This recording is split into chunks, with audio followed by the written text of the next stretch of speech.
자, 이번에는 여권 소식 알아보겠습니다. 이낙연 전 대표의 의원직 사퇴안 처리를 놓고서 민주당 지도부가 깊은 고민에 빠졌습니다. 물러설 뜻이 없는 이 전 대표는 호남 지역에 집중하면서 배수진 효과에 촉각을 곤두세우고 있죠. 이재명 지사는 자신의 도덕성 문제를 우회적으로 거론한 이 전 대표를 향해서 단 한 톨의 먼지가 없다 이렇게 반박했는데 김소연 마커가 주민에서 전해드리겠습니다. 네, 벌써 금요일입니다. 다음 주면 정회원 여러분이 애정하시는 박준우 마커가 돌아옵니다. 저는 좀 아쉽지만 또 신나는 금요일인 만큼 오늘은 제가 DJ 킴으로 변신해 볼까 합니다. 금요일 오후 김소연입니다. I did it my way. Yes, there were times I'm sure. 네, 오늘 주민이 선정한 인물은 각자 마이웨이를 걷고 있는 두 사람입니다.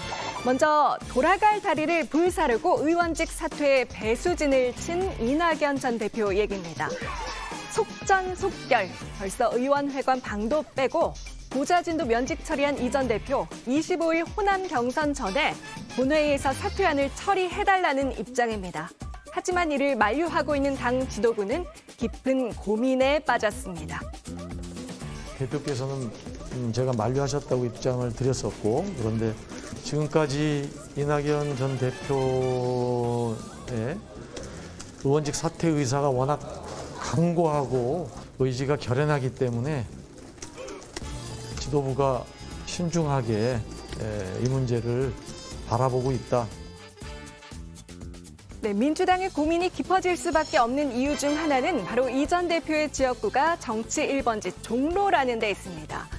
이 전 대표의 사퇴안이 처리되면 대선이 치러지는 내년 3월 종로에서 국회의원 재보선을 동시에 치러야 합니다. 자, 떠나기 전에 박마커의 치트키는 다 써보고 가겠습니다. 슬과생, 슬기로운 과거 탐구 생활입니다. 네, 아마 국장 기억하실 텐데 윤보선 대통령, 그리고 이명박 대통령, 그리고 노무현 대통령. 네, 복국장이 기억하실 것으로 추정되는 윤보선 대통령을 비롯해서 이명박, 노무현 대통령까지 무려 3명의 대통령을 배출한 종로지만 영광 뒤엔 상처도 있습니다. 여기서 몸집을 키운 정치인들이 종로를 떠나는 모습도 지켜봐야 했거든요. 1998년 이명박 당시 의원은 선거법 위반으로 의원직을 내려놨습니다.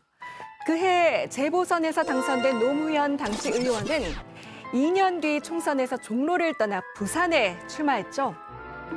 그리고 이번에 국민의힘 대선 예비 후보죠. 종로에서 상선을 한 박진 당시 한나라당 의원은 2012년 전격 불출마를 선언했습니다. 종로가 거물들이 거쳐가는 정거장이 되면서 발전이 정체됐다는 불만도 들려옵니다. 자, 이런 가운데 정세균 전 총리는 오늘 난데없이 2012년 자신이 종로에서 국회의원으로 당선될 때 영상을 올렸습니다. 종로의 민심은 대한민국의 민심이다. 혹시 이낙연 전 대표에게 하고 싶은 말이 있는 걸까요? 네, 의원직 사퇴하는 여야 합의를 거쳐 본회의에 상정돼 왔는데요. 박병석 의장은 70년 관행을 따를지 아니면 새로운 선례를 만들지 종합적으로 생각하겠다고 했습니다. 사태가 될 거냐 안 되니까 이렇게 하는 것 자체가 아주 정치에 대한 국민의 신뢰를 떨어뜨릴 수 있는 요인인데 옛날엔 국정원이나 안기부가 약점 잡아갖고 마음에 안 들면 표결 앞두고 중요한 사안 전에 이렇게 그만두게 하고 이렇기 때문에 아마 사퇴하려면 본회의에 의결을 받아야 된다 이렇게 만들었을 텐데 지금은 이제 이런 규정도 한번 이제 재점검할 필요가 있다고 봅니다. 네, 이낙연 전 대표의 사퇴로 이재명 지사의 지사직 유지도 다시 논란이 되고 있습니다.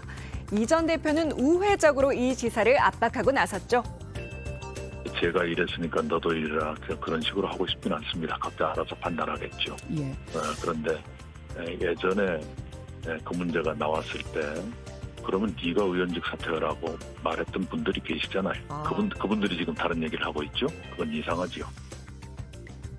야권에서도 지사직 사퇴 압박이 이어졌습니다. 국민의힘 대선 예비후보 최재형 전 감사원장은 경기도민 100% 재난지원금 지급 논란에 대해 혈세로 표를 얻겠다는 매표 행위라며 지사직이든 대권 후보든 사퇴하라고 날을 세웠습니다. 자, 그러거나 말거나 이 지사는 마이웨이, 사퇴할 생각이 없다고 하죠. 자, 이렇게 각자 마이웨이를 걷고 있는 두 사람, 이번엔 도덕성 문제로 맞붙었습니다. 먼저 불을 당긴 건 이낙연 전 대표입니다. 민주당의 대통령 후보가 도덕적이지 않아도 좋다는 발상이 어떻게 가능합니까? 민주당과 보수야당이 도덕성에서 공격과 방어가 역전되는 기막힌 현실도 괜찮습니까? 네, 지난 8일 광주에서 의원직을 던지며 민주당 후보의 도덕성을 강조했죠. 이 말은 곧 지금 선두를 달리는 이재명 지사가 도덕적이지 않다는 말로 해석이 됐습니다. 그러자 이재명 지사가 어젯밤 이런 글을 올렸습니다. 정치인의 도덕성은 주권자에게 위임받은 권한을 비리나 부정부패처럼 사적 목적으로 남용했느냐로 판단됩니다.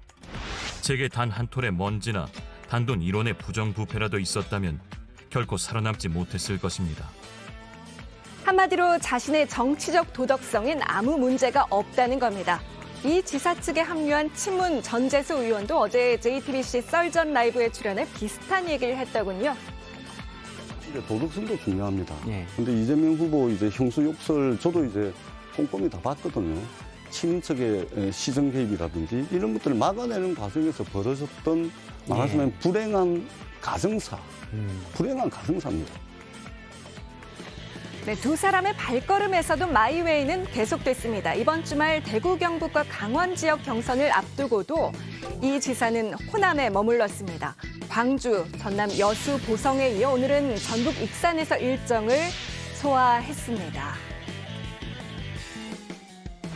우리가 기대하는 것은 이낙연스러운 경선을 치르면 3차 상승 변곡점이 올 것이라 보고 있습니다. 지금 호남 민심은 상당히 유동적입니다. 역전을 해야 합니다. 3차 변곡점이 올 것입니다. 네, 이낙연 전 대표 20만 대의원이 있는 호남에서 역전을 하겠다는 구상이죠. 오늘은 정세균 전 총리와 박용진 의원 등도 전북 전주를 찾았습니다. 반면에 이재명 지사는 서울 마포의 한 식당을 찾았습니다. 이 자리에서 소상공인 임대료 지원 등의 공약을 내놨습니다. 민생 현장의 절규는 여전합니다. 기존 대책에 더해서 인건비와 임대료 등 고정비까지 포함하는 한국형 급여 보호 프로그램, 소위 PPP라고 하는 도입 방안을 검토하겠습니다. 네, 이런 가운데 오늘 광주 전남 지역에서 나온 여론조사 결과를 하나 소개해드리고 마무리하겠습니다. 이 지역 차기 대통령 적합도 조사에서 이재명 지사가 40.7%로 이낙연 전 대표를 10%포인트 정도 앞섰습니다. 이거는 여야 모두를 합쳐서 본 결과고요. 민주당 후보 적합도 조사에선 경선에 참여할 의향이 있는 대상만 따로 떼서 보면 두 후보의 격차는 오차범위 안으로 좁혀집니다. 자, 이제 이재명 지사가 굳히기에 들어갈지 이낙연 전 대표가 역전의 발판을 마련할지 주목되는 대목이죠. 네, 만나니 이별이라고 하던가요. 마이웨이로 시작한 DJ 김마커의 라스트 주민 발제 이렇게 정리하겠습니다. 호남 배수진 친 이낙연, 이재명 단 한 톨의 먼지도 없다.